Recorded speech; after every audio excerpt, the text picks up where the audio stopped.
welcome back. Now, Deric is out and about this morning doing a bit of gardening. He's flexing his green fingers in Abbeyleix Community Garden. He's flexing them like that. Deric, how are you getting on? Yeah, good morning to you. What a beautiful morning down here in gorgeous Abbeyleix in County Laois. Good morning, everyone. Good morning, yeah. They're in flying form. We're down here in the community garden. Gardener Brian Burke is with us. And Brian, good morning to you. How are you, Deric? Yeah, great. What a gorgeous morning, isn't it? Beautiful. Great to be alive, huh? Beautiful. The community garden down here, tell us a little bit about it. Well, it's a fabulous facility, as you can see. It's used very much by the local community. It's unusual in the whole realm of community gardens in that it's slap bang in the middle of the town in this beautiful walled space. You can see the lovely high stone walls. Typically community gardens are, tend to be on the periphery of towns in neglected land or whatever. It's not the case here. It's right in the middle of the town. It's used extensively by the community. There's a really strong local group here that kind of mind it, look after it and make use of it. And you can see the beautiful eastern aspect there. It's a beautiful setting. The church up on the hill, it cascades down the hill.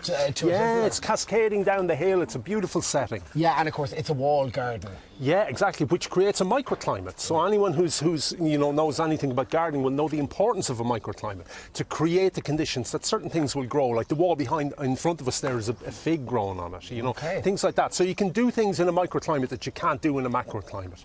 Now, obviously, we're into the heart of May. Potting and planting season is up and running. We've gorgeous weather. Will you talk through some of the beautiful array of flowers we have here this morning? Yeah, it's been nice display. I mean, again, it's early summer, so our flowering perennials are starting to really hit their stride, So we have our Armeria here. You'll see that. That's sea thrift. You'll see that growing in drifts in coastal areas on the top of sand dunes. Beautiful plants. It's a pretty hardy one now, Very hardy. Can withstand coastal winds and salt winds. Very tough. Yeah. This is Nepeta. Nepeta, a beautiful perennial, really effective in a mixed planting border, provides that beautiful burst of kind of mauve lilac colour. Lovely smell of that as well, isn't there?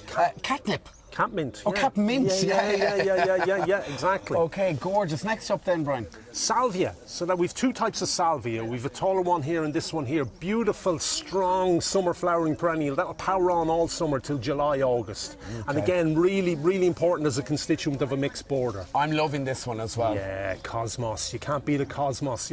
See all those buds there, Deric, waiting to come, So when these flowers go over, deadhead them, keep pulling off the dead flowers, and that'll keep powering on all summer long. And they keep going, yeah? Oh, yeah. Beautiful absolutely. thing, yeah. Obviously, hanging baskets, people love them. Yeah. I see some petunias there in the front row. Yeah, we've begonia, we've some dwarf cypress, we've petunia, we've lobelia. All of those things are really suitable for hanging baskets, for pots, containers. If you have a smaller space or you just want to beautify the front of your house, a window or around your front door, perfect. Annual plants. For anyone living, as you said, in a small space, they have an apartment and they have a balcony. What would you recommend, Brian?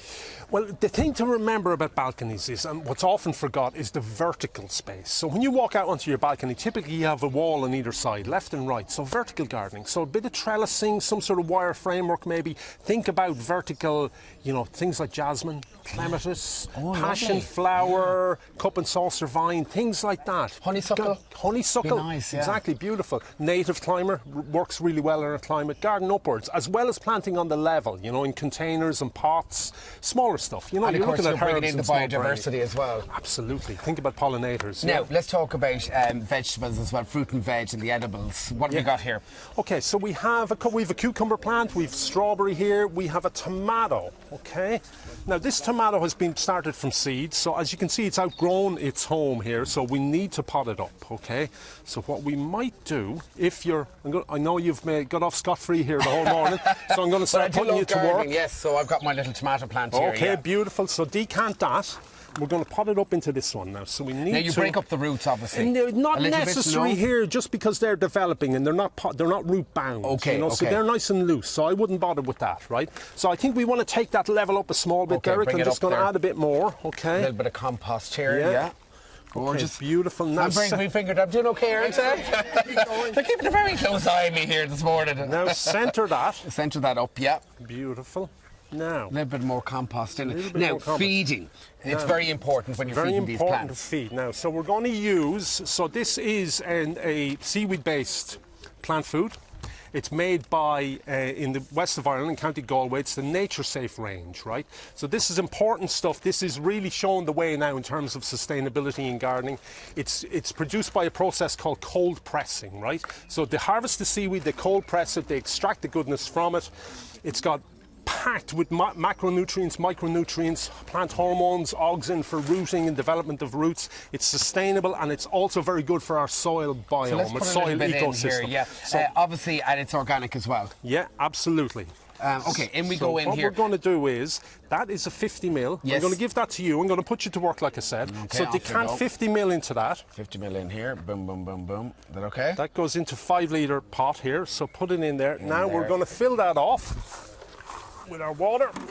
And off we go. We're going to bring that up. In terms of cucumbers here, I see them to the front. I mean, would these need a lot of heat, Brian? They need heat, yes. So they would need to stay indoors for the moment and then plant out later when we get, you know, the more sustained higher temperatures Now, and if you warmer don't nights. have a polytunnel at home, what would you recommend then? Well, any kind of transitional space will do. If you have a conservatory, a porch, something like that, you know, where it's going to be protected from cold nighttime temperatures. Now, with the tomatoes, how often would you water them, and would you water them a lot? Yeah, well, you want to give them a good feed once a week, you know, during the growing season, because they're heavy feeders during the growing season. Obviously, they produce fruit, so you want to feed them once a week. Now, we're going to cane that. We're going to introduce our cane. I'm putting you to work again here, Yeah. Derek. Okay, so we're going to introduce our cane it cane. up pretty nicely. Also, a lot of people growing spuds at the moment. Yeah. Blight, still an issue. What would you So just recommend? get clear. Well, again, you want to rotate your potatoes. So if you plant them in one spot in one year, make sure you move them somewhere else the following year. You want free draining soil. Blight loves, as you know, damp, heavy, claggy, clay soil. So free draining soil. Amend your soil as necessary and make sure you rotate them, and you should be okay. Obviously, bloom kicking off in 3 weeks. Yeah, You going to be down there? absolutely. It's Glastonbury for gardeners, isn't it? You know? Be in your element. And of course, can we give a big shout out to all the Tidy Towns team? They do a great job. Give yourselves a big bull of both in terms of community garden and everything. The place looks fantastic, doesn't it? Absolutely. It's a credit to the people, everyone who's involved. It's a credit to you. I mean, the work that goes into it to maintain it the way it is. It's an absolute. It's a real resource for Abbeyleix. All right, Brian, our green-fingered gardener here this morning. To everyone here in Abbeyleix in County Laois, back to Dublin. Loving this now. It's a nice little job, isn't it? Lovely. Well done. I'm loving that. See the seaweeds. Yes, For the the feed natural as well. fertiliser is such a good thing. And I love the trellising, that you can go up. Think of going up in your house. Isn't it great? Isn't it gas though? I was up in the Malahide Garden Centre yesterday. The amount of people, they're just, it's like we go mad when we've a bit of sunshine. Like the plants were being drew into baskets. It's like, Hose pipe bands, and we're all like, better get plants. oh, that's me. I'm all over it at the minute. Are you Splash of colour. And then the guy, get some more in. Yeah, love it.